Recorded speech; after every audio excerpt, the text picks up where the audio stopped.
ময়ূক ঠাকুর চক্রবর্তীও রয়েছেন। ময়ূক, এটা কি পুরোপুরি নিশ্চিত করা গিয়েছে যে দমকল কর্মীরা তারা উৎসস্থল পর্যন্ত পৌঁছতে পেরেছেন কিনা এবং রোগীরা তাদেরকে প্রত্যেককে কি বাইরে বের করে আনা সম্ভব হয়েছে?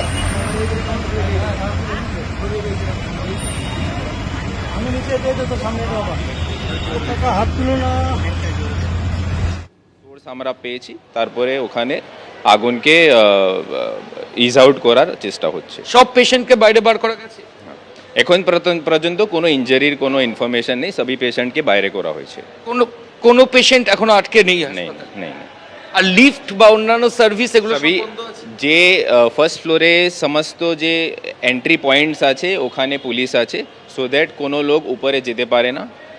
আমরা চেষ্টা করছি কোনো এক্সট্রা মানে লোক উপরে যায় না, সো দ্যাট কোনো ইনজারি না হয়।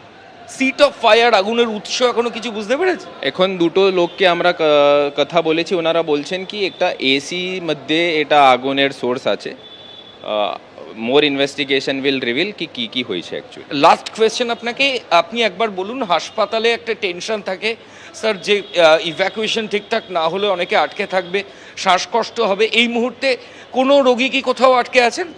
এখন পর্যন্ত আমরা উপরে আমার লোক আছে দেখছি, কোনো রোগী ওখানে আমরা দেখতে পারিনি।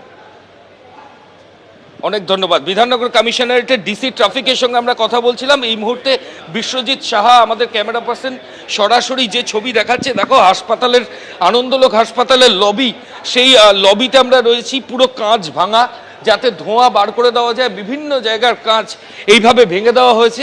এবং আরেকটা ছবি যেটা দেখাবো, দেখো এই যেই সামনে যে লিফট রয়েছে, দরজা খুলে আমরা সেখানে যাওয়ার চেষ্টা করেছি। এই ধরনের লিফট আগুন লাগার পর খুব বিপজ্জনক হয়। আমি দেখো লিফট সম্পূর্ণ বন্ধ, উপর থেকে জল পড়ছে। হাসপাতালের লিফট, হাসপাতালের মধ্যে এরকম ছবি, পুলিশ কর্মী একজন ওপর, ভাই উপরে উপরে দেখুন কি অবস্থা, একটু গিয়ে উপরে যাচ্ছি আমরা সিঁড়ি দিয়ে। আমি বিশ্বজিৎ সাহাকে বলবো সাবধানে উপরে ওঠার জন্য। পুরো জল রয়েছে হাসপাতালের উপরের ফ্লোর, দমকল কর্মীরা কাজ করছেন ফার্স্ট ফ্লোরে।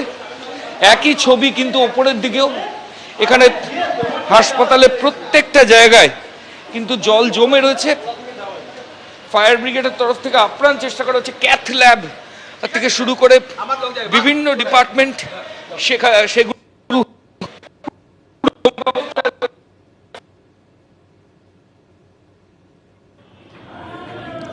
আনন্দলোক হাসপাতালে অগ্নিকাণ্ড। কিছুক্ষণ আগে বিধাননগর কমিশনারেটের ডিসি ট্রাফিক, তার বক্তব্য আমরা শুনছিলাম। তিনি কিন্তু জানাচ্ছিলেন যে ভেতরে কেউ কোনোভাবে আটকে নেই, সেটা নিশ্চিত করা গিয়েছে এবং দমকল কর্মীরা তারাও কিন্তু যে অংশে আগুন লাগে অর্থাৎ দোতলায়, সেখানে তারা পৌঁছে গিয়েছেন।